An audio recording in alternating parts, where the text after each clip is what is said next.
Hello guys, you're welcome back to my YouTube channel. This is your humble servant right here on this platform, Top Gossip 24. I'm gonna play the national anthem and then we'll get the ball rolling.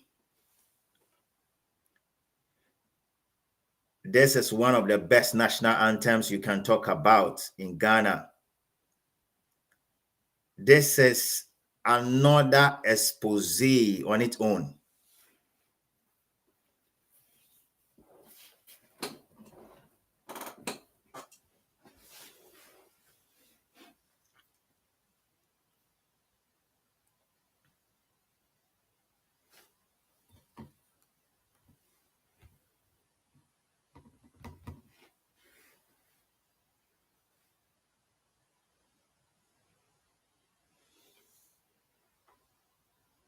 Thank you guys for coming in on this platform, Top Gossip 24 with your humble servant. I have an exclusive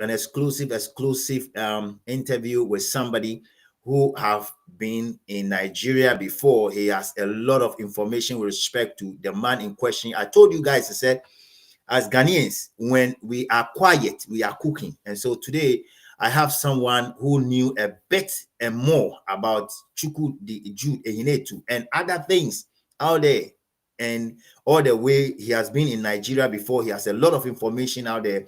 And today is going to be the part one of Exposé Pro Max. Okay, this is a part one. So tell a friend to tell a friend to tell another friend that Top Gossip 24 is live, and we're just going to be doing the needful. Okay, stay with me.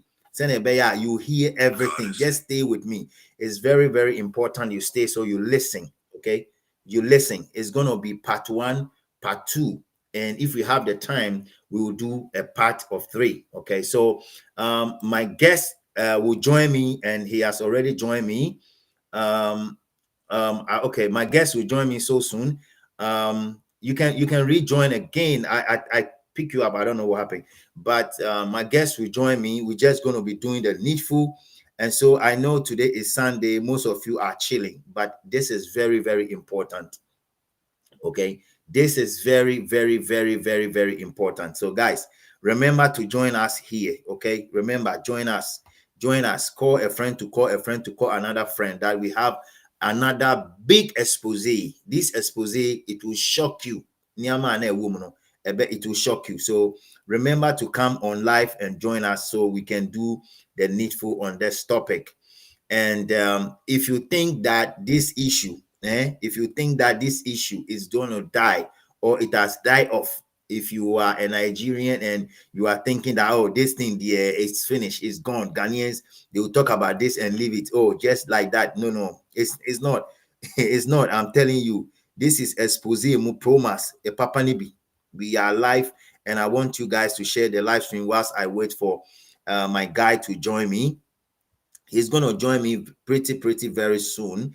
He was here with me a while ago, and I'm expecting him to join me whilst we do the needful of this very strong expose. We're going to be talking about so many things. It's very important that we talk about some of these things. Okay, there's a saying that what do you call? There's a saying that criminal cases have no expiring date. Okay, criminal cases have no expiring date whatsoever. So don't think that if you do something, it's going to die. It's not going to die like that. So today is Sunday, and we're going to have this program. It's going to be hot.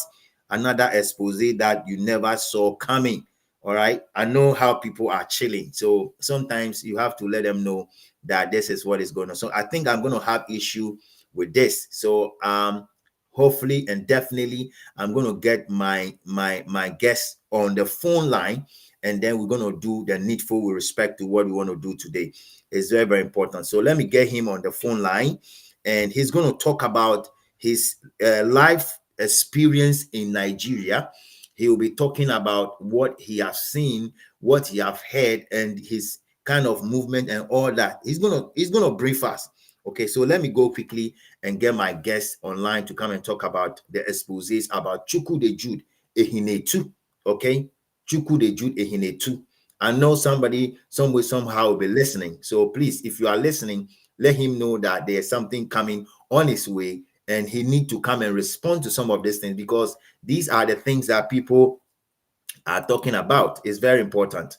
Okay. So let me see if WOFA WOFA K, are you there?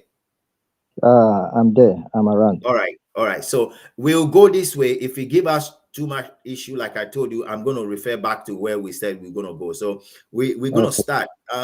You can tell us a bit about your little self and how you get to know this, and when you were in Nigeria and all that. I mean, you can give us some background about that so people will know exactly. Okay, so this is it. It has happened again. Now let me go quickly and pick him up on my phone straight up. So we will do this quickly. I don't want to waste time. Let me pick him up on my phone. So we'll do this fast. We don't have to waste much time here. We're going to do it right here. It's very important we do it quick. All right. So let me pick him here quickly. Yeah. Okay. WOFA K, can you hear me? Yeah, I can hear you. All right, guys. If you can hear me when WOFA K is talking, please do let me know. Okay. If you can hear me, so I will make sure that he can proceed. Okay, you can go ahead. Okay, my name is WOFA, yeah. Mm-hmm. So I had once lived in Nigeria before. Mm-hmm. So I lived with my parents there before. Mm-hmm.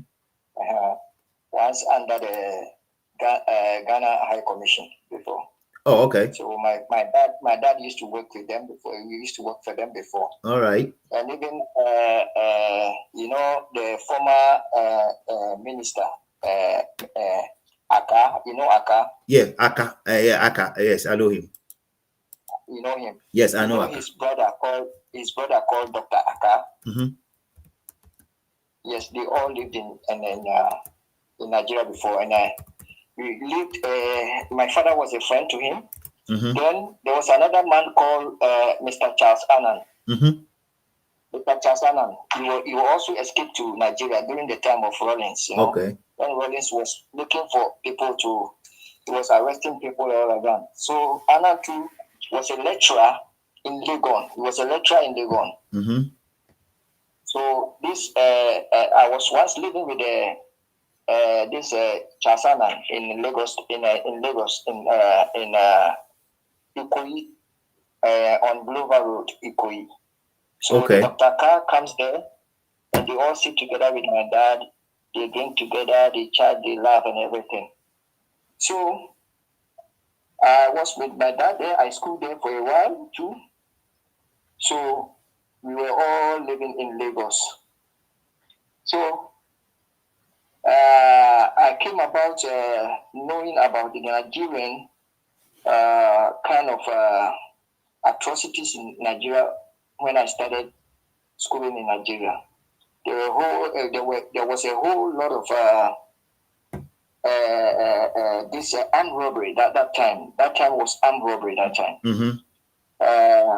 the killing of people and all that. And that time, Babangida was the president at that time. He was a military man. That is Ibrahim Babangida. They call him the IBB. At that time, yeah, they call him IBB. Yeah. So I can say that this IBB, he is the only president up to date that was able to fight against corruption in Nigeria. He was the only president up to date. And he is the only president that had ever loved foreigners in his country, especially the Ghanaians. And the rest of the president that came on, all of them, they never liked the Ghanaians or the foreigners. It was only during the Babangida regime that the foreigners ever enjoyed in Nigeria. Okay. Especially the Indians, the Pakistanians, the few Americans and all that. The Nigerian economy was being run by foreigners mostly. Most of the factories and everything was were being owned by foreigners, especially the Indians, the Pakistanians, the Turkish, the Lebanese, and all these people.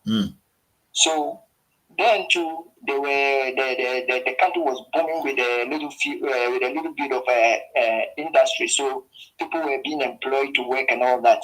So people were also going there to work and all that.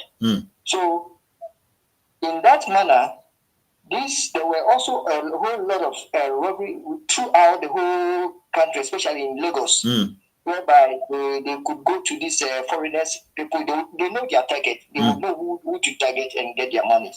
So they go there and rob them of their goods, and sometimes they even assassinate them and go. Okay. And yeah, so I saw a whole lot of things. Even I saw some I saw I saw a particular operation where I saw it with my eyes, physical, at Obalende.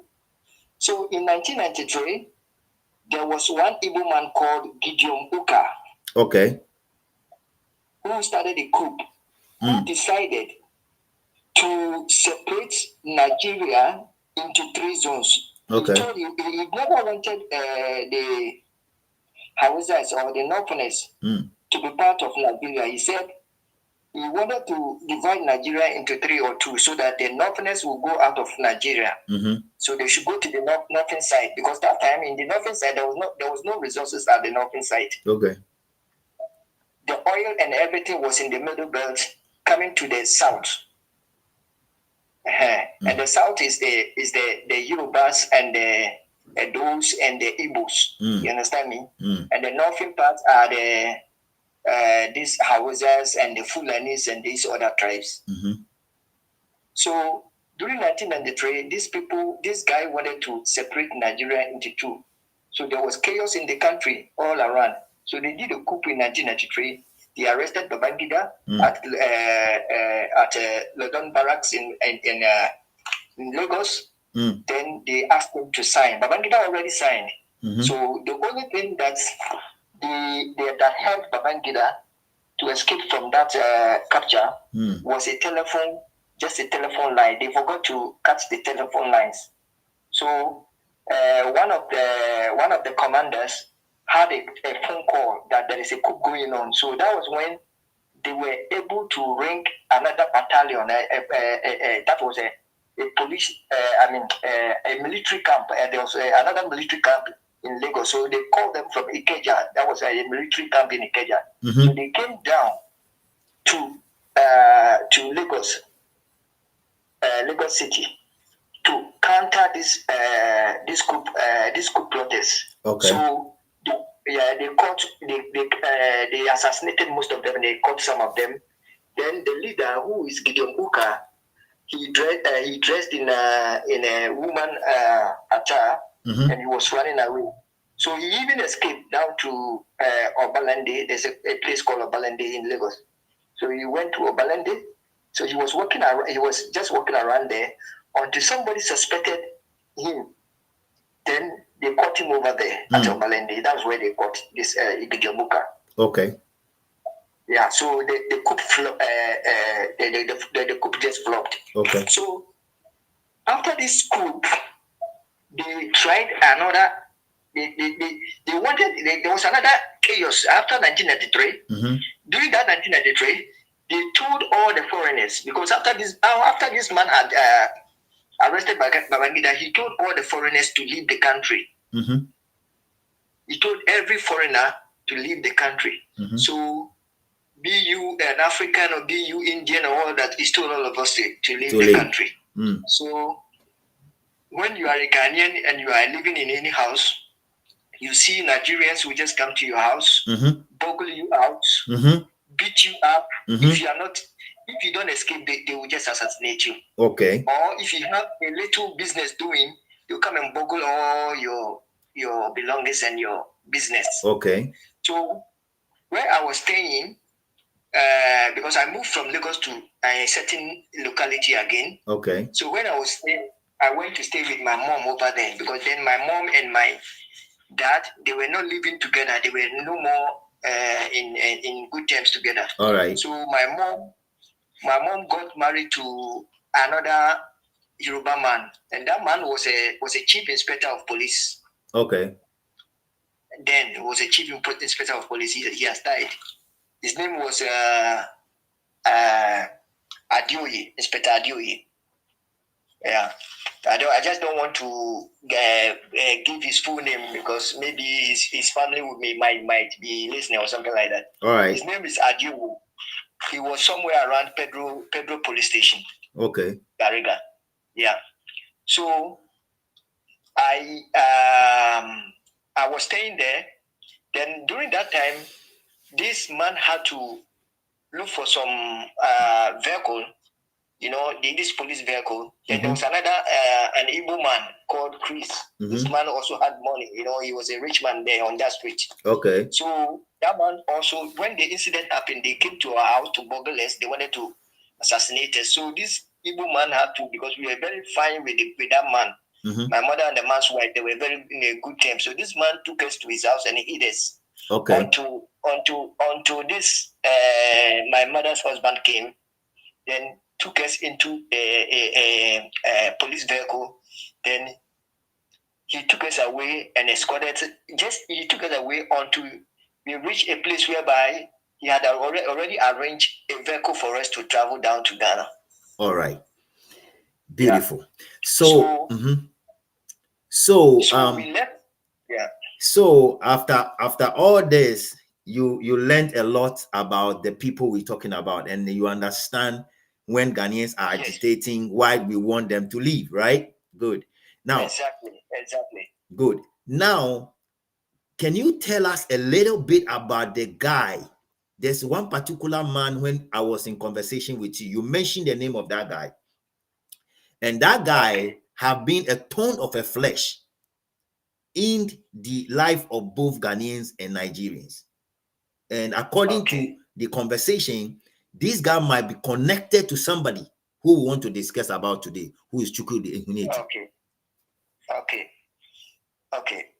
Okay. I'll just give a light just an intro into it. Yes. That guy you're talking about, his name is Chukwude Evans. Wow. His name is Chukwude.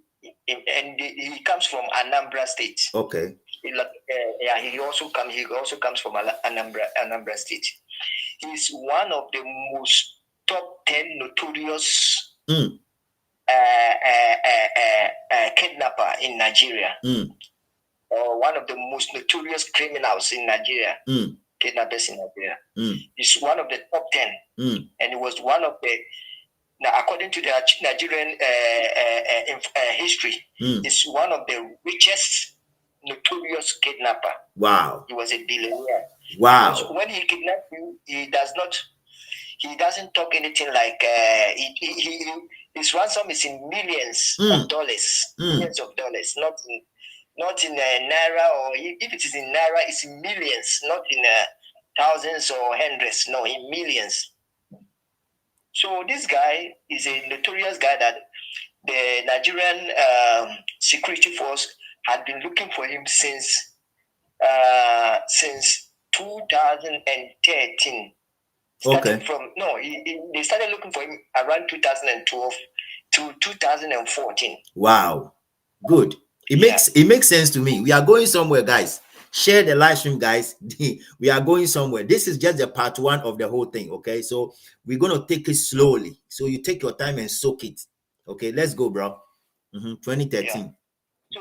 So this guy had been training a whole lot of guys, right from Lagos State down to even Anambra. But in his own state, Anambra, he did not do all those atrocities there because he knew that was where he came from. Oh, okay. He did not do it. He came down to Lagos and in Edo State, especially Edo State. He did a lot of things in Edo State. He was not only kidnapping, he was also into this fraudulent business like online scamming and all those things, Okay. And other criminal activities. He was also indulging in it. Yeah. So this guy also went to South Africa. Wow. He went to South Africa to do his criminalities over there too. Wow. Yeah. Then he came to Ghana to settle in Guys, Ghana. listen. This guy had two mansions in Ghana. Wow. And also had about 6 same machines in Nigeria, 6 machines in Nigeria. Ha. Yeah. And his group, they were about 16 in a number, 16 in a number. 16. Yeah. When he was arrested, 16 guys are we training on your Muyejuma. 16, 16. Hey. All of them were carrying AK-47. All of them had AK-47 on them. So these guys he was a very intelligent criminal. Very, very intelligent criminal. And he started all his atrocities through business. He was a spare parts business, car spare parts business. That was what he started with. Just the same as how Chukwude Ihenetu in Ghana also started the same thing. Wow. Yeah. The same thing. And this is how they operate. When they are operating, they don't stay in one particular house. They rent different houses, or they accommodate themselves in different locations in different houses, so that the police or the security people will not know their hideout. So when you go to this place, you don't find them. There's nowhere you will find them in other places. If you go to the other side, you don't find them. You move to another place. They don't stay at one place. Yeah, and most of them also they all join a particular occultic groups. We will talk about the occultic groups next time. Yeah, later. I'm just giving you just an intro. So it is like most of them, when they do their atrocities, they will just want to Ghana to seek refuge in Ghana. And that is what most of the Nigerian criminals have been doing since about 15 years ago, even about 20 years ago. That's what they have been doing. So it is time our security apparatus, our security agencies to wake up and start opening files about, especially Nigerians in Ghana who have been in Ghana for a long time, who have all these properties in Ghana. Yoko should start interrogating them. How they got their money, where they got their money from, when they got their money, why are they in Ghana, why did they choose to be in Ghana? This is where we shall see that they are going to collect much information, and these things will link up to this Ihenetu, Chukwude Ihenetu, link up to Chukwude. Yeah, it's going to link up to Chinedu Chukwude, this guy, Ihenetu Chukwude. That is it. So this guy, Chukwude Evans, was arrested in 2014. Was arrested in 2014 in Nigeria. 2014. 2014. And Chukwude Jude was given the leadership in Ghana in 2012. So 2 years after. 2 years after he was arrested. Okay. Yes, exactly. That means that 2 years after this man was arrested. So tell me, what was Chukwude Chukwude? What was he doing in Ghana and between Ghana and Nigeria at that time? What was his business? What was he doing at that time? So this guy Evans had trained a whole lot of people. And most of them, his colleagues, his counterpart, those 16 guys, they did not catch all of them. Most of them ran away. So most of them headed to Ghana. So our security apparatus must wake up, because most of them are in Ghana. So not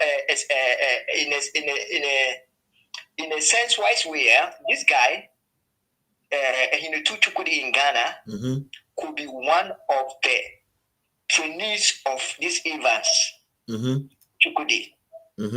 Ihenetu is linked to this Evans Chukwude. And mostly they keep on changing their names, like there are some common names that when you want to know that these people are faking their names, names like Sunday, like Sunday, Monday, and when they catch you, he'll be telling you his name is Monday, Sunday, or he'll be telling you his name is John. They are all fake names. Or if they are women, they will be telling you, my name is Blessing, my name is Favor, all these kind of names. They are all fake names. They have their authentic, the indigenous names there already, but they hide behind all these names. So when they are operating, they don't bring out their own original names. So even though the Evans, when he was caught, they didn't know that he had an original, authentic, indigenous name until when they did an investigation into it, they found out all his names, that he was called Chukwude. So the full name is Evans Chukwude what? Evans Chukwude, yeah. The full name is Evans Chukwude. Okay. All right. But popularly, he was known as Evans. Okay. Yeah, popularly, he was known as Evans. So if the security apparatus in Ghana can go back and take the file, or they source the file from the Nigerian counterpart, they will be able to trace a link between him and this Chukwude Ihenetu in Ghana at the moment. Wow. At the moment, yeah. Wow. So no, hold on. So apart from you said he this Evans guy trained about 16 people.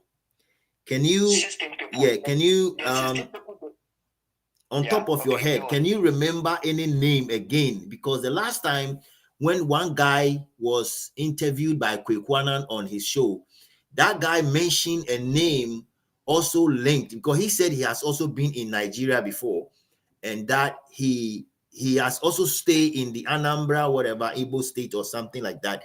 And he mentioned a name that ring a bell to the Evans that you're talking about. This Evans name has appeared before somewhere on Kwekwanan's show. I stand to be corrected though, but this Evans name look like a name that have appeared somewhere before.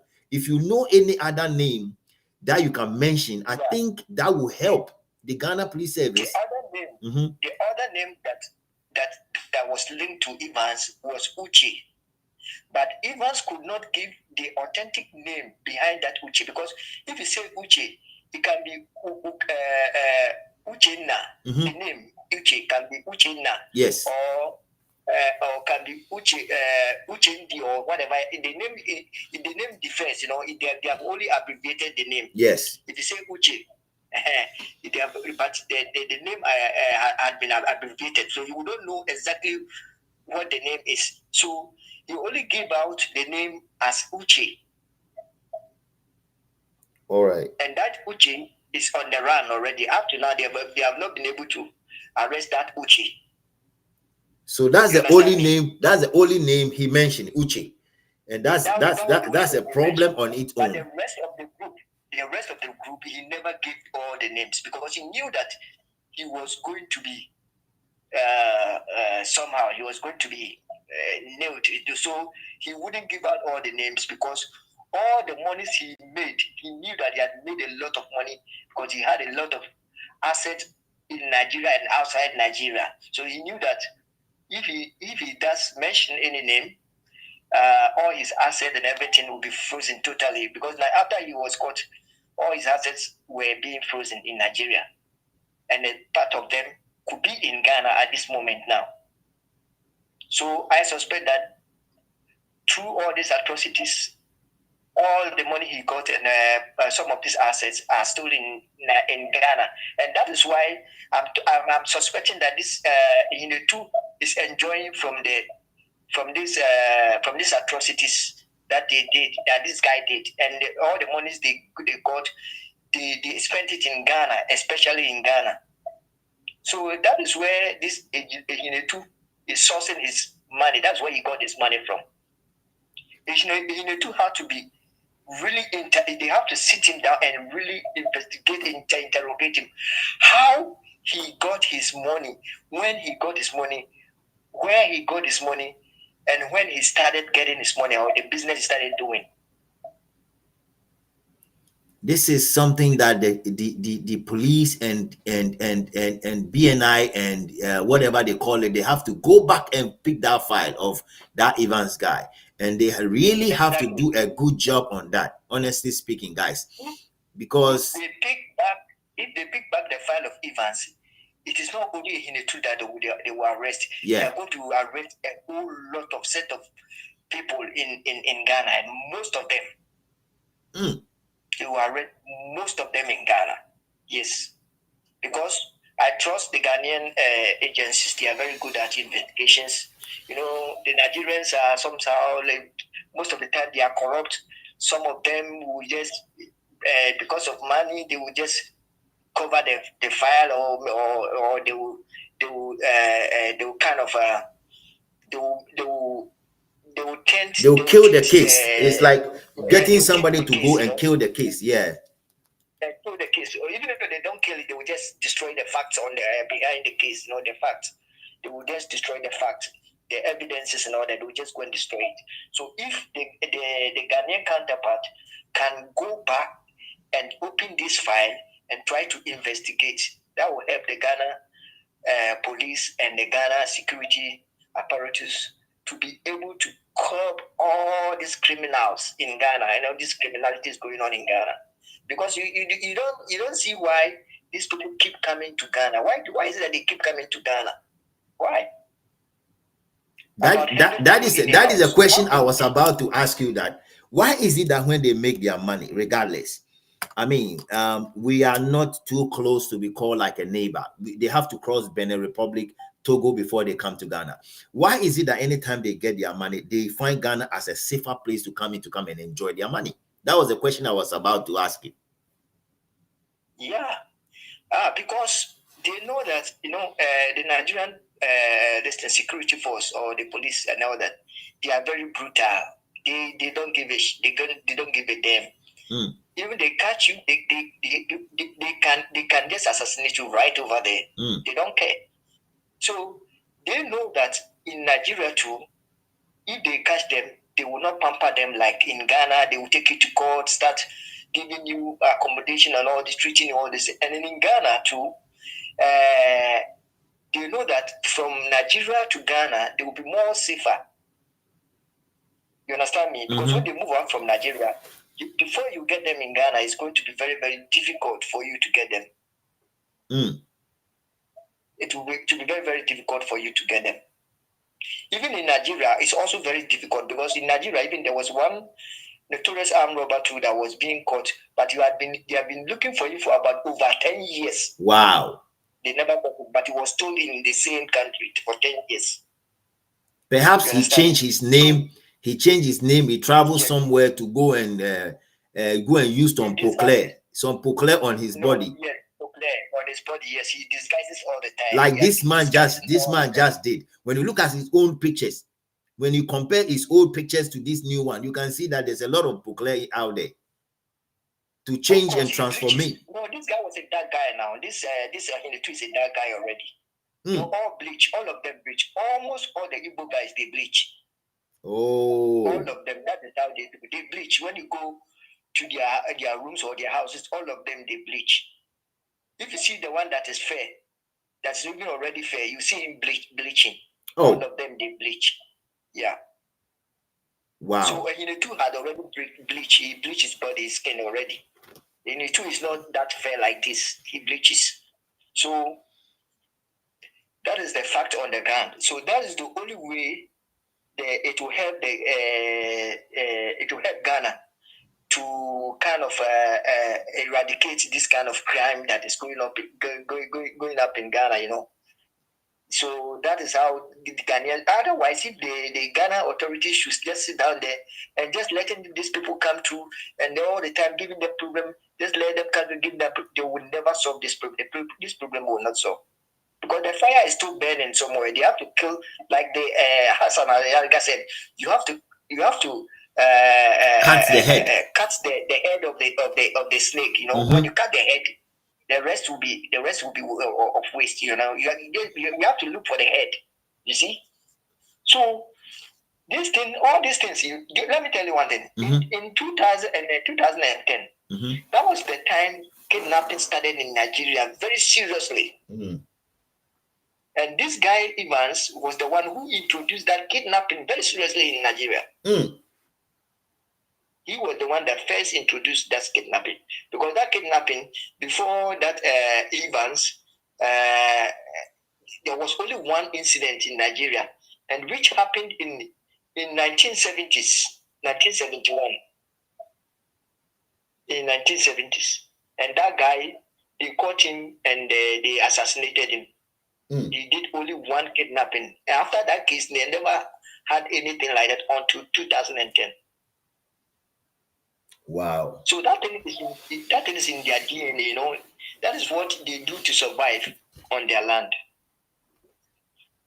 That's what they do to survive. Because when you go to Lagos, you will find out that they are so plenty to the extent that you will not know who is working and who is not working. But most of them, there's no enough job for them to do. So it's like the strong survive. You need to survive at all costs. Yes, exactly. So in that case, if you are a strong man and you are able to do somebody, or you are able to do some fraudulent business or criminal activities and get money, they will always be hailing you. They'll be calling you, oh, Baba, Alaye me, oh, Umashi, Alaye, oh, Baba me, all these kind of terms. They'll be hailing you. So they like people who are like that, who are strong, who are hard, hard criminals. They like them. So even though the criminals go to do something, the people surrounding them will not expose them. And that is why it becomes difficult for the Nigerian authorities to be arresting all of them. But in Ghana, it's not like that. In Ghana, if you do that, because we are not born in that nature, that was not the way they trained us. So if you do that, then somebody will just expose you, will just report you. But in Nigeria, it's not like that. They'll be covering them. Yeah, they'll be covering them. Yeah. So I perceive that at this moment, or at this juncture, the ball is in the court of the Ghanaian authorities and the security authorities to just wake up. They should just wake up. You see, they should just wake up. Otherwise, this is just the breeze that is just coming out of this case. Just the breeze. The main fire is ready to drop in Ghana, but not now. It's about to drop in Ghana. When it drops, there's nothing that the authorities can do again, because by that time these people might have overridden them. There's nothing they can do if these people override the Ghanaian security and this apparatus. There's nothing they can do. That's what they did in Nigeria. That's exactly what they did in Nigeria. To the extent that the Nigerian authorities, they couldn't control these people. They couldn't contain them. Yeah. And when they come, because they've already started, the way they are trooping in, they are just building up. They are building up. So they'll build up to some extent. The Ghana authorities can no more control the criminalities in Ghana again. Because you know what? I've heard something. I heard one Nigerian saying that if for them to go down, they have to go down with Ghana.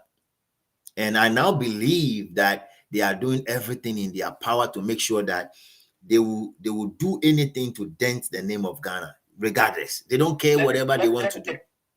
Let me tell you one thing. That is a lie. Because when they do their atrocities, Ghana is the only safe haven for them. So when you bring Ghana down, where do you go the next time?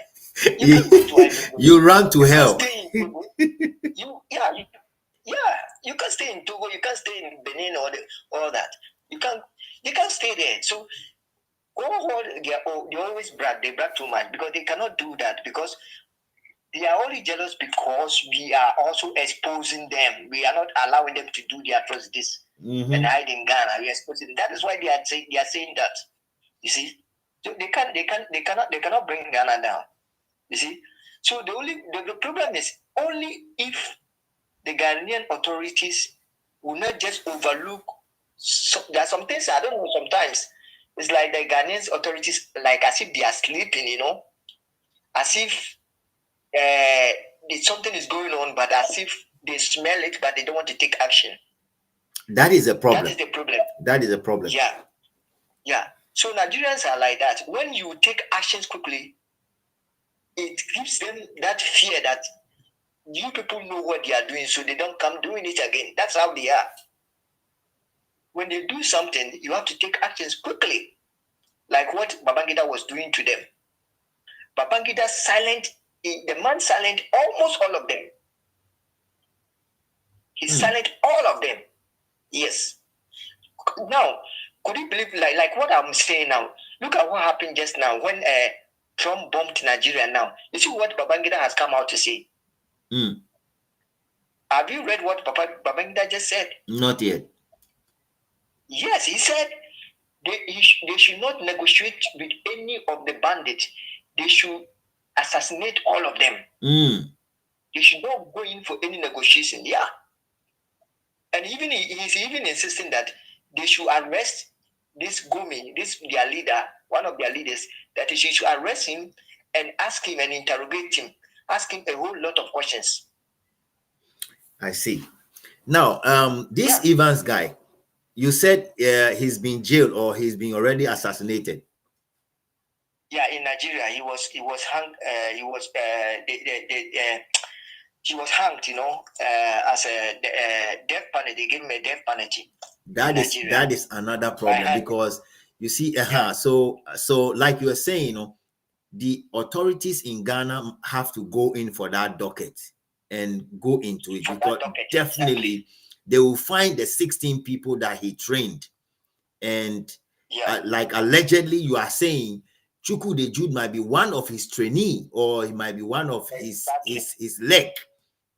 Exactly. You see, and perhaps the rest are hiding in either Ghana, South Africa, and some other part of the world, neighboring country. They are hiding there, and they are training people. Perhaps they are also training people. Yet they have covered their faces with, let's say, some other business. Covered themselves with some other business. That's what they do. They hide under businesses all the time. That's what they do. If you see somebody, an evil man selling cassette or selling, that's not his real business. That's not just a camouflage. It's a camouflage. That's what they do. You see all these guys that they have shops in Kumasi, Accra, all those things. It's just a camouflage. It's just a camouflage. But the real business they do, the authentic business that brings huge amount of money for them is criminality.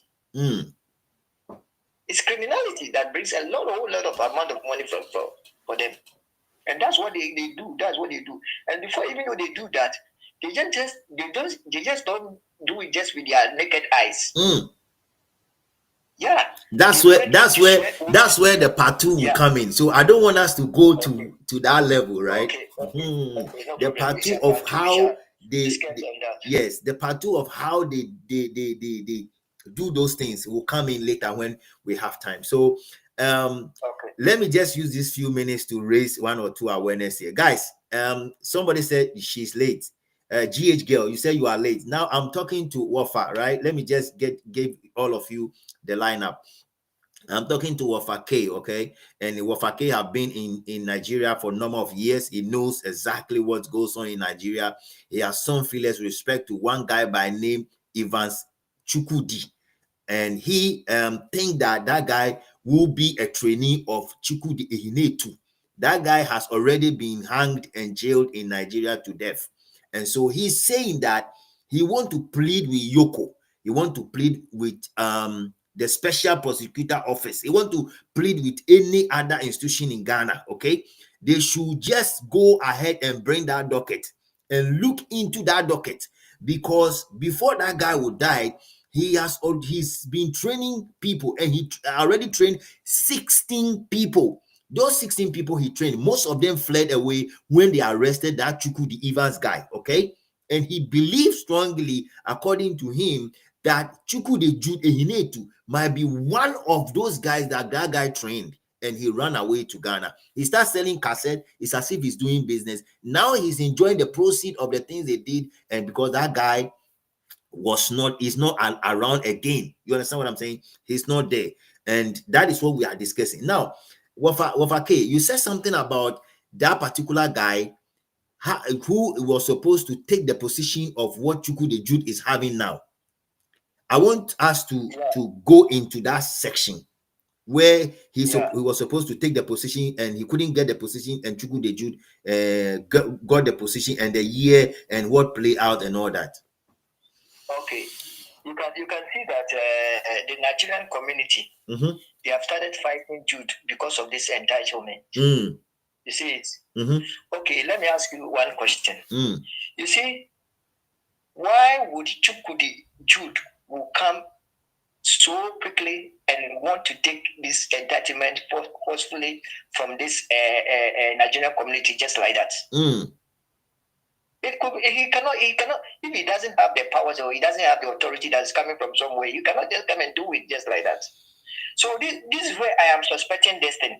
You see, this means that they had their agenda already, and they knew their godfather already, that their godfather was supposed to be the leader or the king on that throne. He was supposed to be the leader on that throne. But now he's gone.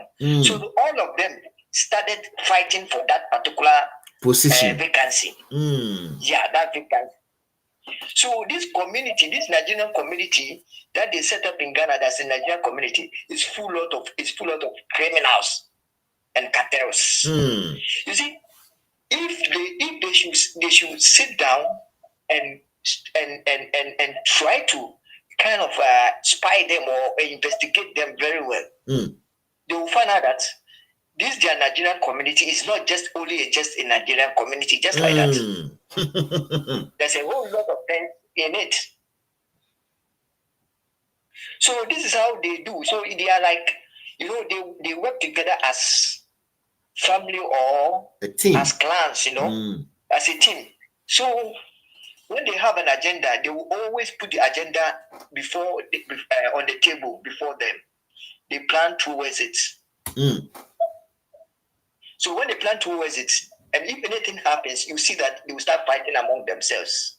But the truth behind it, they are always scared to bring the secret behind, because when they bring the secret, they know that all of them will be apprehended. So they wouldn't want to go there. They wouldn't want to go there. Because I heard one of these guys from the Nigerian community was being interviewed. He was saying that they were the one that brought Ihenetu from Nigeria when he was being released from jail. Ihenetu was a convict before in Nigeria. Actually, we will touch on what took him to the jail. To the jail. That is what I want the Ghanaian authorities to go and dig that file and ask why he went to jail. Good. That was the thing. When he was released, when did he come to Ghana? Why did he choose Ghana as a destination for his business and all those things? Yeah. And that time, this man was already there. This Evans was already there in Ghana. Oh, that makes sense to me. Evans had been in Ghana since 2010 already. Yeah, because he went to South Africa. From South Africa, he came to Ghana. After he was wanted in South Africa, he went for robbery. They even shot him. You can see his videos. He was shot on the body. You see the gun wounds on his body and all that. From there, he came to Ghana to settle in Ghana. I saw it. I saw a couple of the videos and where they chained his leg and he was walking. They were asking him questions, and he was refusing to talk, and they just tried to say, hey, if you don't talk, we're going to do this. And then he was explaining how he tried to get money from people when he kind of kidnap people and all that. So I'm trying to relate this, what you're saying now, with what Kwekwanan interviewed that lady about, and the lady was talking about Chukwude Jude coming to Ghana, was selling a cassette behind car price, whatever, behind, and I think the lady mentioned a name. I have to go listen to that video from Kwekwanan, because that video, there was one guy by name Evans. There was one guy by name Evans. Yes, there was one guy by name, we will mention Evans, that he was selling cassette or spare parts or whatever with Kwekwanan. I need to go listen to it back. And when I listen to it back, when we come in, when we come in spare parts, okay, and other commodities like that. So they were there together. So how this is not coincidence, this is not coincidence. The name is not coincidence. The Evans that they caught him had been in Ghana since 2010, and this Ihenetu was lying that he came to Ghana 2012. How? You see, so they have been doing business together since time immemorial, before they came to Ghana to do their things. You see, so how could Kwekwanan interview somebody and the person too had an information and just mentioned Evans like that? There was one Evans. I'll check with Kwekwanan when I'm done with you. I'll check with. There was one Evans. That is the same Evans we are talking about. That is the same Evans we are talking about. This man is linked to Ihenetu, but the problem is like this. Ihenetu had already. He's a fugitive. He had already run away. So it is difficult for you to trace that it is the same person, because there was not been this guy was not apprehended when this guy was caught in Nigeria. This Ihenetu in Ghana was not there. He was not apprehended. You see, so they could not. It's like this guy is just hiding. I don't know how to put it. It's like, unless somebody from the group comes out, then all of us will notice that this Ihenetu was linked to Evans. Was linked to Evans. So that is how they operated. So there's no way the Ihenetu would say that he never knew Evans or he doesn't know Evans. Even at the moment that I'm talking to you now, at the moment you tag his picture to Ihenetu's picture like this, you will see how this Ihenetu will come out and react. Wow. He would come out and start reacting. Well, anyway, I already put it there on the it's on the main. So anybody that will go on the video to watch, guys, if you are coming in here, this is going to be playing out. Let me just put that one here even. Let me just put it here even. So that will be let me just change it and put that one there. At least that will be, so those who don't know the face, they will see the face. Okay, guys, please go ahead and keep talking. Let me go look for the face and come and put it on. So people who don't know that Evans guy, for a brighter face, if you look through some of his videos, you can screenshot his clear face, just a clearer face. Just put it there. No, there's one already that I did. When you coming in to watch the video, you see that one is already there. It's already there. There's one that I did already, and that is already showing. So all I have to do is to go just pull that one out and then come and put it there with his face and everything. So that is easy. I will just put it on right now, so people will see what we are talking. Guys, I'm going to drop that face now on the lights. Will see what we are talking about now. That face will come in now in a jiffy. Please go ahead and keep talking. So whilst I try to put this one on. As I'm saying, if the Ghanaian authorities should just lay back and be watching things, things will be going astray, because these people, they will never stop, because they have an agenda. They will never stop. All right, so I'm putting the face. Yeah. All right, can you see the face, guys? This is the Evans guy, Ihenetu Evans Chukwude Evans. This is the guy we are talking about. So everybody can see the face now. I put it on. Please go ahead. Yeah. So this how these people also operate, like this Ihenetu there. Mm-hmm. If they are operating, he is the overlord boss there.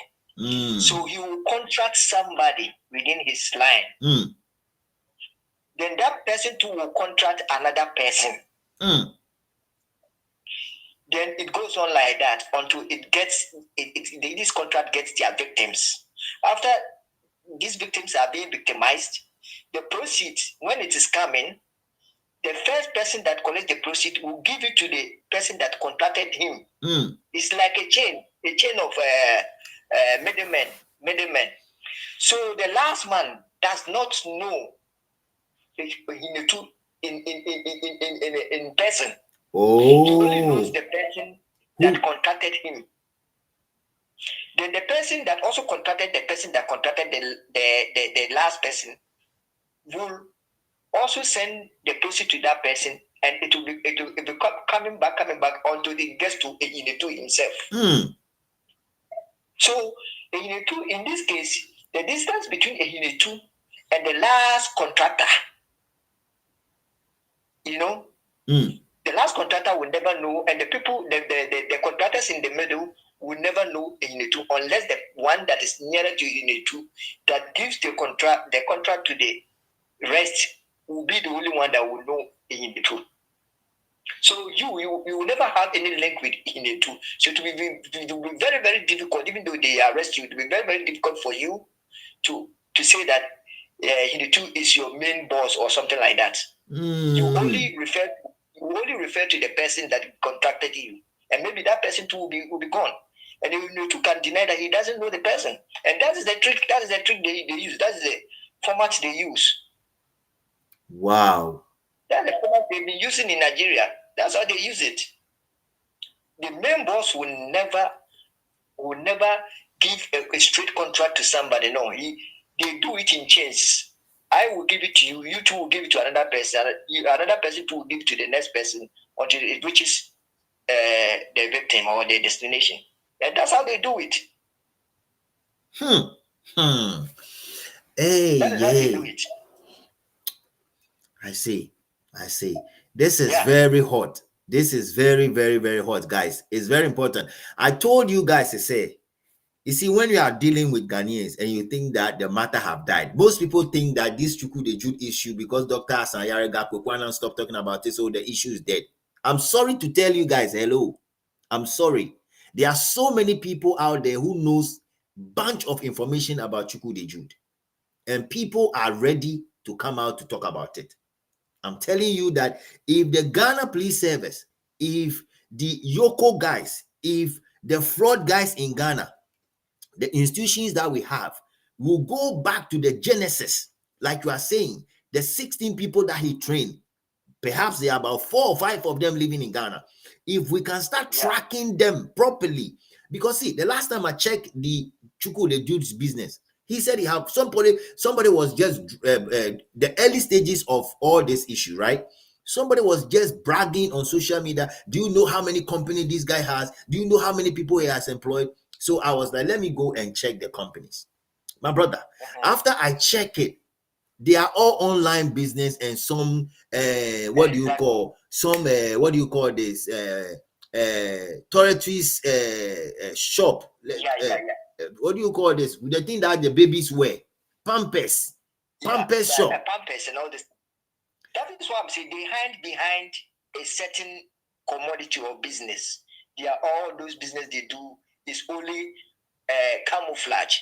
So what they do is, do you know what? When he meet any Igbo man, the first thing we'll give it to you, he will issue out to you is complimentary card, his business complimentary card. They print a whole lot of fake complimentary card with big names. As if when you see the card, very nice card, and the name of the company, when you see it, your heart will beat. You will think it's real, but they are all fake. Yes, they are all fake. And you can even put it online, showing there that is his company online address, but their office. When you go into it, go deep into it, you will not see any company over there. And this is exactly what they did to J.J. Rollins in 1988, 1989, when I was in Nigeria. They duped J.J. Rollins over millions of dollars. These guys. It came to the newspaper. It came to the newspaper in Nigeria, and those guys that did it, there were only 5 guys, five Igbo guys. Hey, these people. Interesting. You know, Rollins started this rural electrification thing way back in 1988, somewhere in 1988, 86, 87, 88.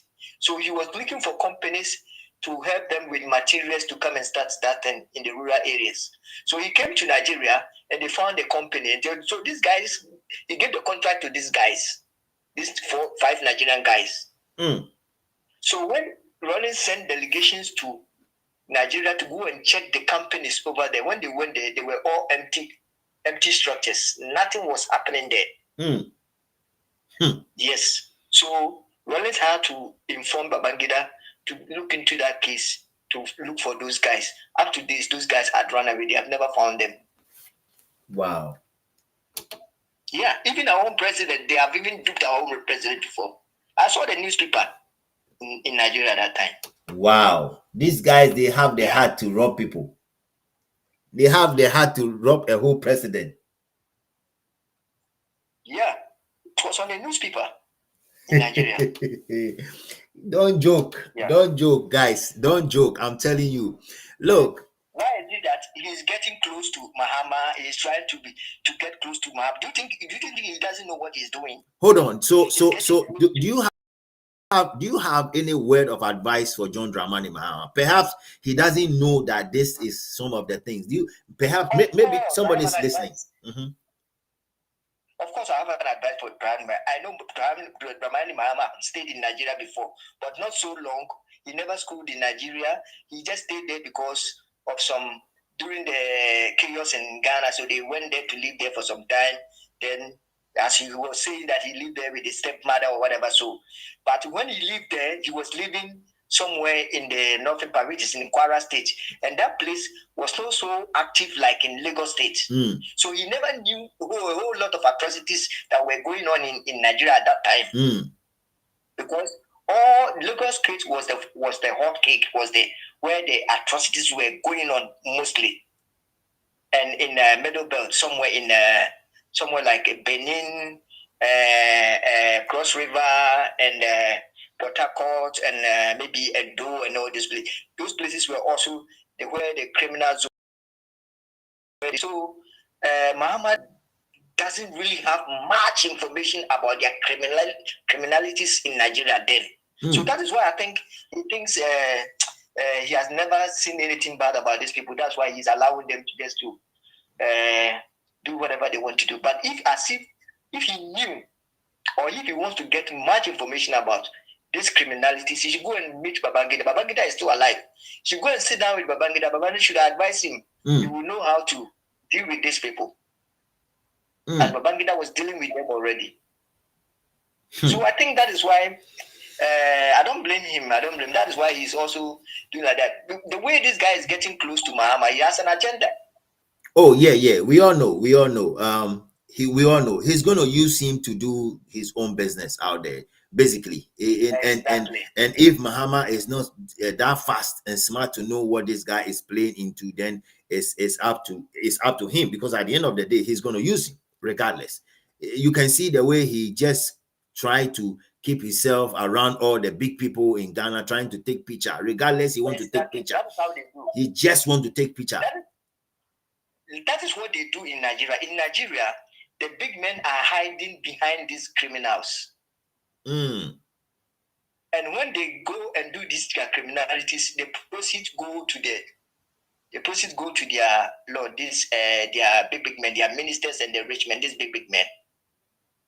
Okay, that reminds me of the question I was trying to ask. That, do you think that after this Evans guy have trained Chukwude Jude, allegedly, like you said, Chukwude Jude might have also trained some group of people that keep bringing his lion's share based on. That is how they do. It is like a coup. Yes. What do we call a coup in English? It's like just like a group. Like a school. It's an institution. It's a school, it's yeah. Like an institution. Institution, yes. Like an institution, yeah. It's like an institution. So if you want to join, they will call you. They will tell you what they do in that institutions. Then they will ask you before you join. You have to pay an admission fee. You just don't join it like that. Yeah, you pay an admission fee before you join their institution. Yes, they pay. Then after paying it, they train you. They will tell you they are going to train you. Maybe every month, this is the amount of money you have to pay. After paying that money, maybe during the period of training, this is how they are going to. They are going to also pay you back with some kind of money, so all that. You understand me? So that is why you said the next part we talk about how they initiate all of them. Yes, they initiate yes. them into We'll talk about that. We'll talk about that. The part 2, yeah. Yeah, they will talk about that. That is how they do. That is how they do. So they just don't go and just see somebody say, I want to come and join them. No. They don't do that. They don't do that. They will screen you. After screening, then they take the admission fee from you. Then you join them. We'll go into that. All the swearing things they've been doing and all the occultism and all the all the occultism. Yeah, that's right. You see, most of these guys on these Nigerian guys roaming about in circle and all those things, they don't know, they don't have place to sleep. But most of them are from this guy that brought them to Ghana. So when they brought them, those guys resist or insist not to continue, then they run away from them. Oh, you understand me? And by doing so, they will tell you that if you run away or you disagree with them or you do not follow their norms and their practices they are doing, they will go back home because they have other groups back at home that will go and assassinate your families at home. Oh, so you become so scared that you can't run away. You have to stay. You become so scared, yes, that you cannot run away. That is it. Yeah. Or they will tell you, they will let you to swear. If you swear, they will tell you get mad. Wow. You go crazy. Anyway, I wouldn't want us to go deep into that particular side because I know it's late at your end right now. It should be around 9 o'clock, maybe at your point. Yes. So guys, almost 9. This is WOFA K, who have been in Nigeria before. He has lived in Nigeria. It's not like somebody who is just talking out of talking. He knows what he's talking about.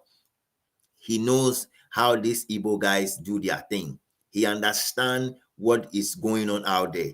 And he knew this Evans guy, his practice.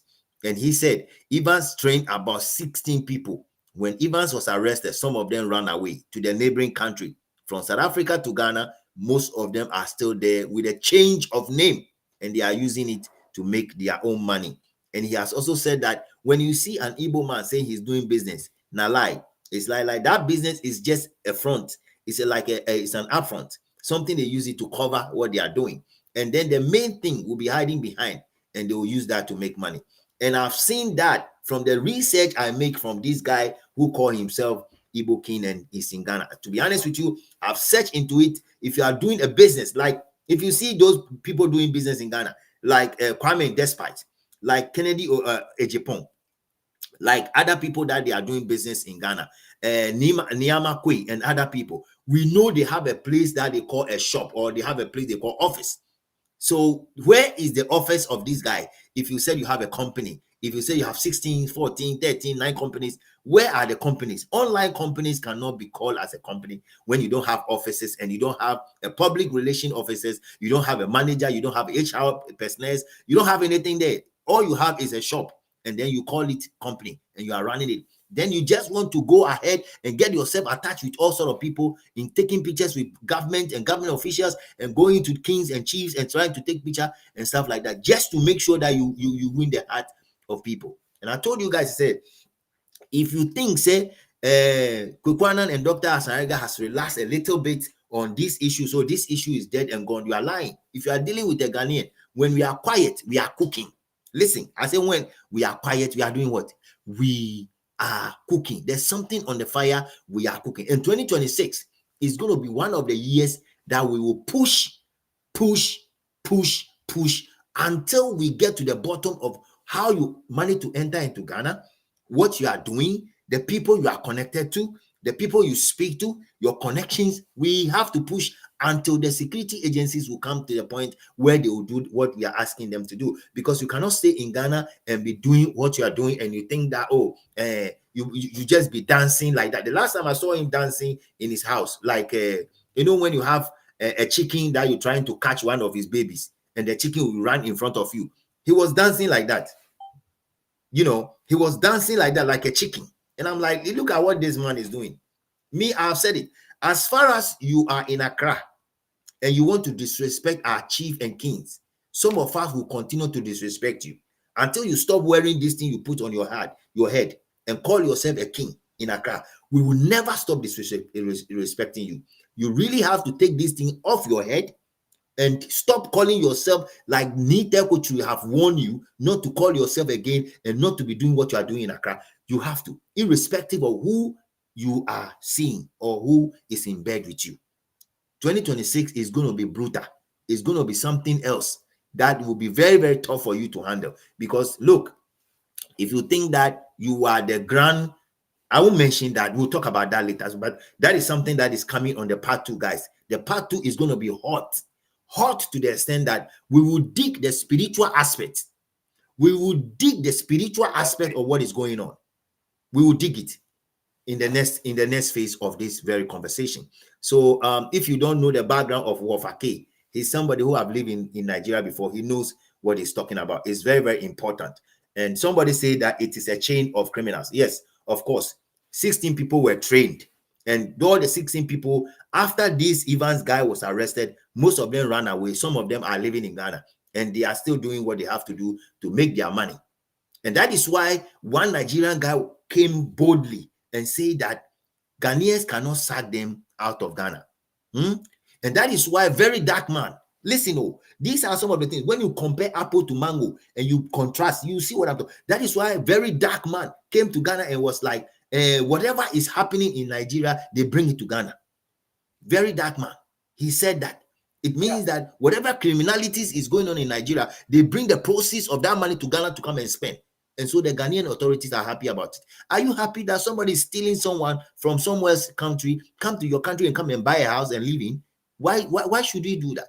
And one of these days, Ghana will receive a heavy ban from the US. I'm telling you, because at the end of the day, we want to be one. If we have a president, John Mahama, saying that I want to bring the two people together, I'm like, you don't know what you're talking about. How do you bring such people together with Ghana? You can't. It's not possible, Mr. Mahama. It's not. These guys they've just arrested this internet fraud and all these guys. Yes. They shouldn't just leave them. They should detain them. They should prosecute them and jail them for about 2, 3, 4, 5 years. Then investigate them. They will get a whole lot of investigations into that information. Yes, information. Yeah, of course. Because when they deport them, they come in with another name.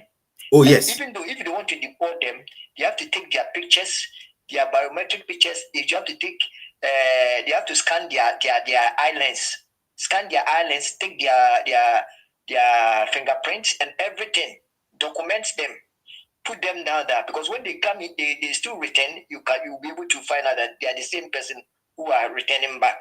That's what they do. So these Ghana authorities, when they catch them, they just leave them and they just deport them just like that. And these people will come back again. These same people will come back again. So I don't know why they are doing that. If you want to deport somebody, document the person and deport the person. You document the person, you give the part of the documents to his country authorities. Then you send the person back to his country. But when you just deport the person just like that, if the person goes, the person will still come back again.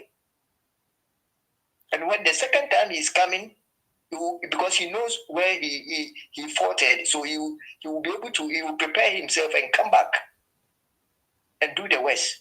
So I don't know why these guys that they've just caught, this immigration officer authorities have just caught. You see these 141 people, they will just leave them or deport them just like that without no documentation.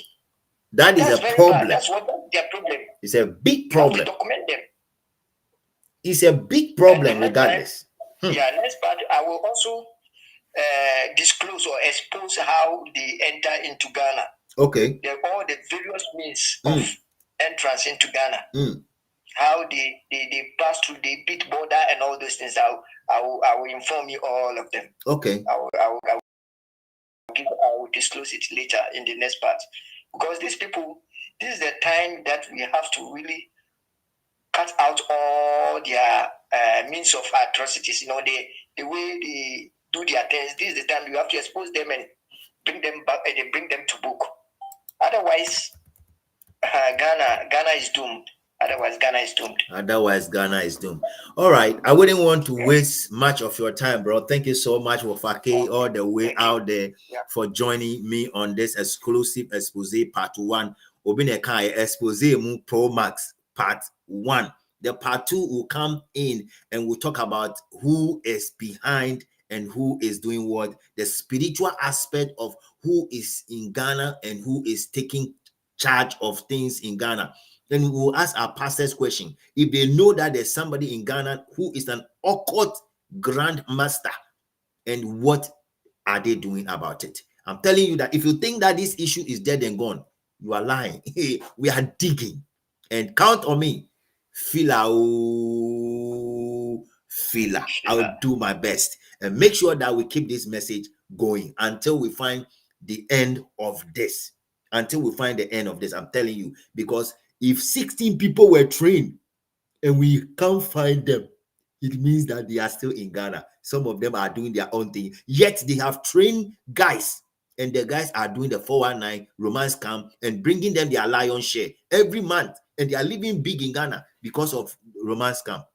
They are training people and they are using them to do romance scam, and they are bringing the money to them. And then they say they have business in Ghana when they don't have any business in Ghana. You just go and watch. I'll watch. Murphy, the victim. Yes. Murphy was kidnapped and he was ransomed for about over $1 million. Yeah. And go and listen to his interview. Murphy was crying. You know, he was dramatized. When the guy was being interviewed, he was dramatized because he remembered how the way the brother, you just go and watch the. I'll watch all the links that you sent to me. Yeah. I will go through all the links and put certain things down. Yeah. I'm praying that if you are watching me here and you know the name, you mentioned the name of that guy. Is it what's the name? Emeka or what? Somebody. Which one? You mentioned the 16. You said 16 people were trained, right? One of them was called Uche.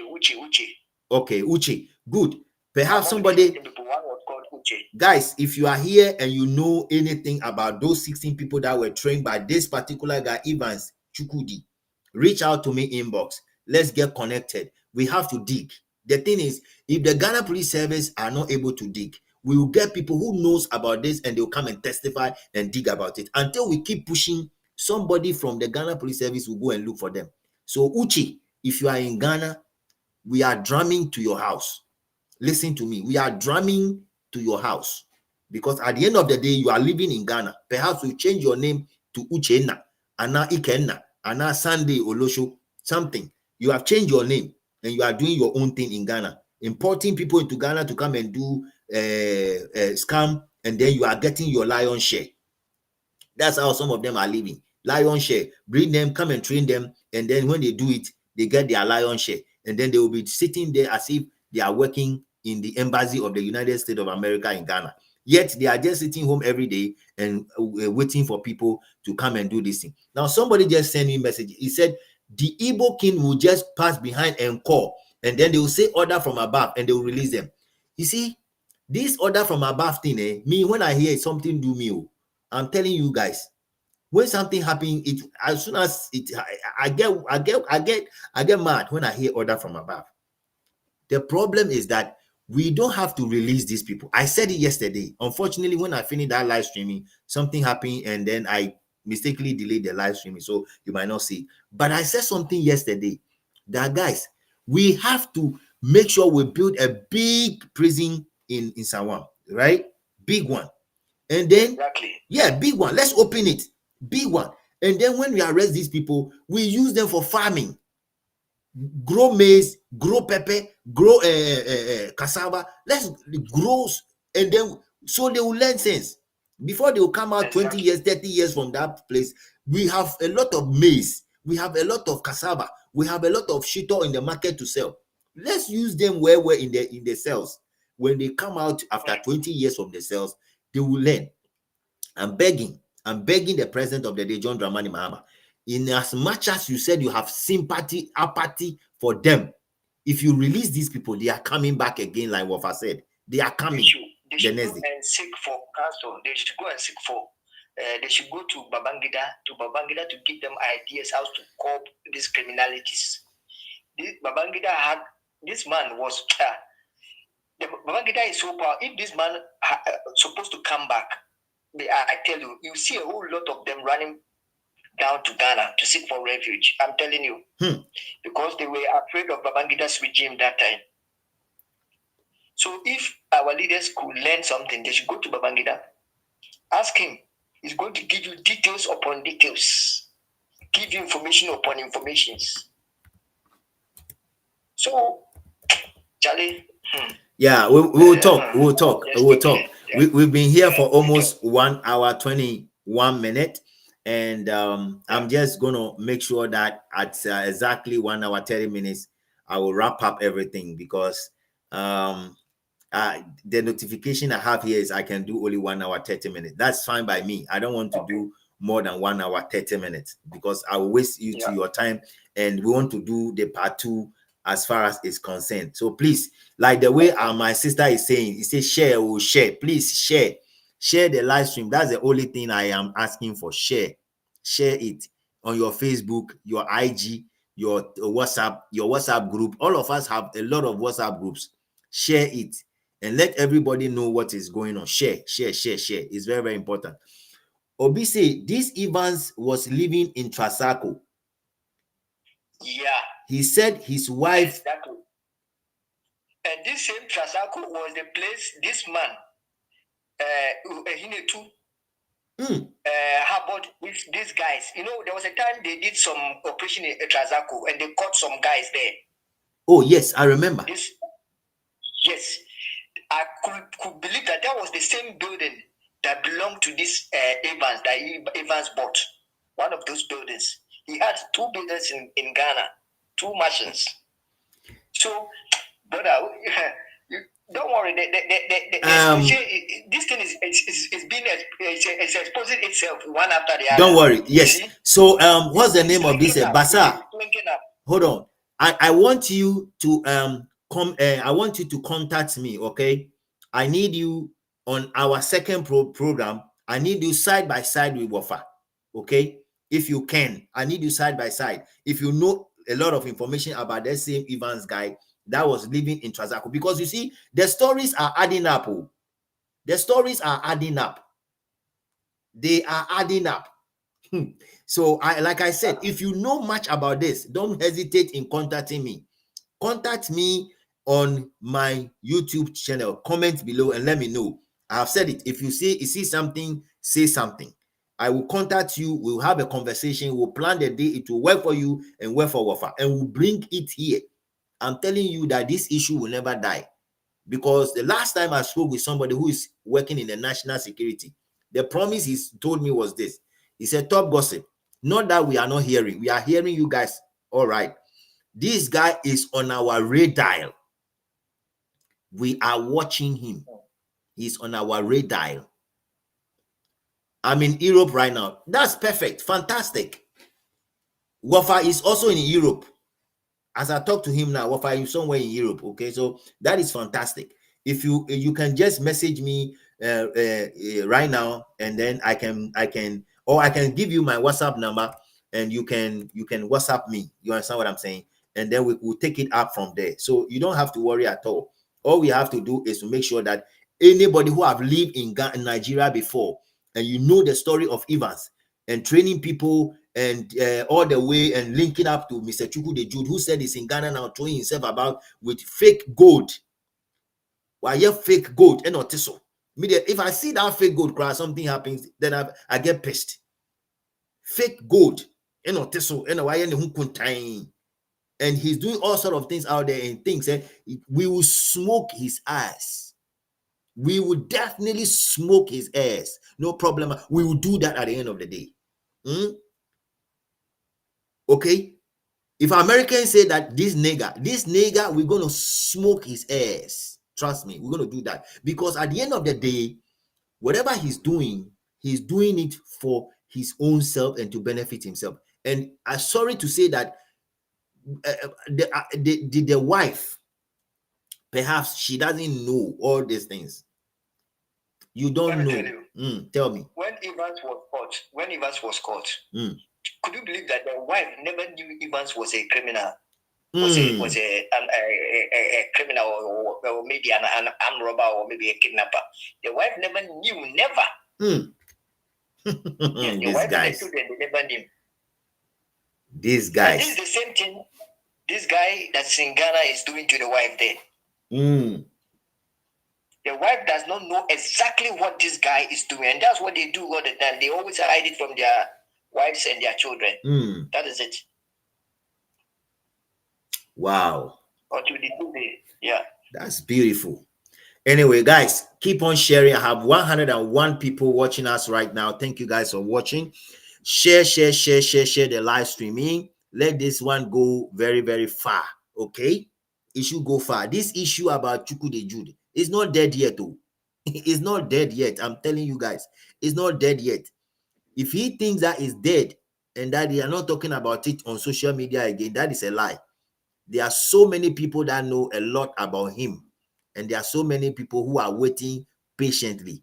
Esan said the government of the day said they are investigating and we are not hearing. Now we will come out with all the information we know, rather, because they have, if they come out to come and tell us the finality of their investigation, that will help. But now that they are not talking, no problem. We'll pull all the strings. We'll pull every single strings we know. We'll pull it. We'll bring it to the end where him himself will say, okay, now I'm tired. I can't stay in Ghana again. I'm going. I'm going. And this Evans guy, I'm told he was having almost 7 Ghana passports. One person. 7 Ghana passports. That's what this guy just put here. Okay? Yakubu just put here. Yakubu said this guy was having 7 Ghanaian passports. One person. Yeah. Ghana immigration. His wife and children, they were living in Ghana. The wife and the children, they were living in Ghana. So when he was caught, they had to inform the wife in Ghana. That is what your husband had been doing. And you see, the problem here is the wife don't know anything. So now if you even interview the wife might not be able to tell you all the stuff that this guy was doing, Evans guy was doing. No. Wow. They asked him, he said no, the wife never knew. The wife knew that he's a businessman. They finished that, so. Business in call. That is all. Business in call. When you ask them all the time, I'm a businessman. Then they will give you their complimentary card. Oh, this is my business. Just call me that. Before you know, they will loot you of all your money and your properties. These guys. It's unbelievable. It's unbelievable. And it is not just physical like that. There's also spiritual aspect of it that helps them to do that. Yeah, that spiritual aspect there. We'll go inside. We'll talk after this. We'll go inside the spiritual aspect. And I'll make sure. I'll give you examples of a victim that this thing happened to. Stay in the same compound. Beautiful. Nothing happened to that person. Beautiful. Yeah.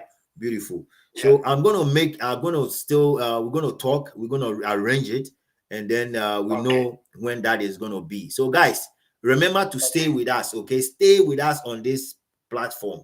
Stay with us on Top Gossip 247, okay? Stay with us, and we'll give you all the feelers you want to hear. Just call me the Filamo Manche. That's all. I'm okay with that. Filamo Manche. Yesterday was my birthday. You guys didn't show me love, so I'm very, very pissed already. All right, bro. Thank you. So if you have any final words, let me take your final words, and then we'll see. Okay, my final word is everybody should be watching out for these Nigerians. These people never ever trust a Nigerian. Even though he's your friend, never trust a Nigerian, because those people, they are like this. When they know that, when they know your weak point, they work on your weak point. Even though you go to do some atrocities with them to gain something, they will come back. If they don't eliminate you, they will expose you. That's how they are, because they are always afraid that you are a threat to them. If they don't eliminate you, you will expose them. So they will first of all come and expose you before you even eliminate you, or expose you before you even do that. That's all they do. And when they want to do that, they will send somebody to come and do that. They will not come physically to you. They will just send somebody. Yes, assassins. They will send assassins to you. That's what they've been doing. So you should be very, very careful with them. Never ever trust a Nigerian, even though if he is worshiping an angel or a god, your God, or you go to the same church with him. Never ever trust a Nigerian. Even his own mother, they killed their own mother for sacrifice. Even his own mother, then how much you? Yeah, how much for you?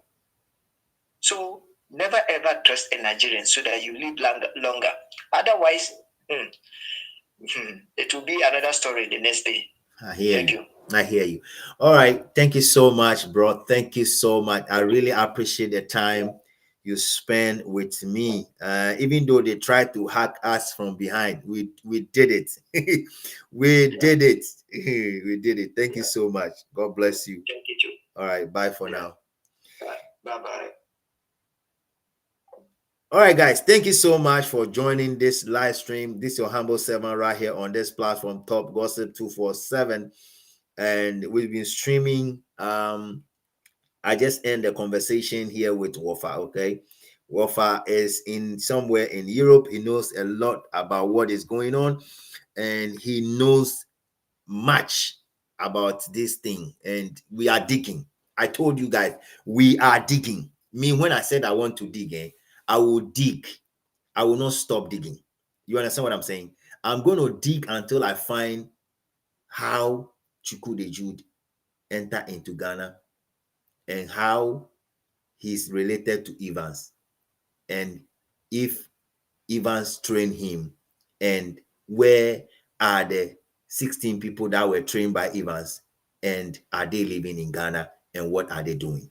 It's very, very important, because these are the things that will give us all that we are looking for. Okay, thank you guys all, and let me see what song I will play here before I leave. Let me see what song I will play here.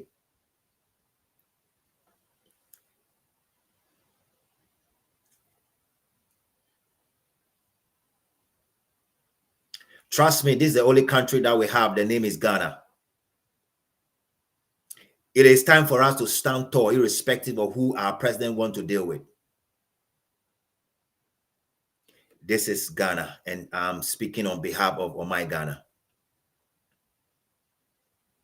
Se ebeye you. Se ebeye you.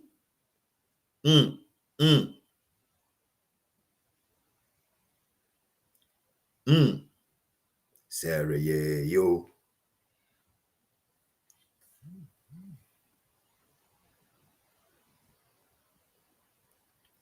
Thank you guys all for joining this platform, Top Gossip 24, the Fila Mumanche Bako Pet, one Fila master. And when you join me, you know what I do. Fila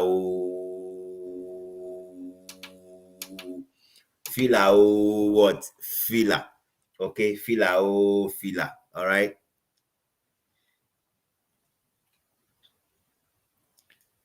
Having know where we are going, we will get there.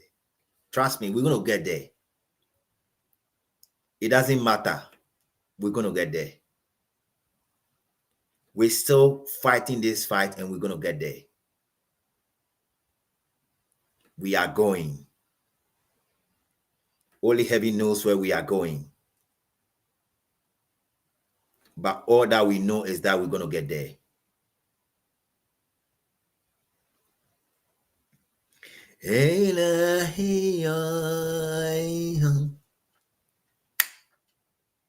Having know where we are going, we will get there.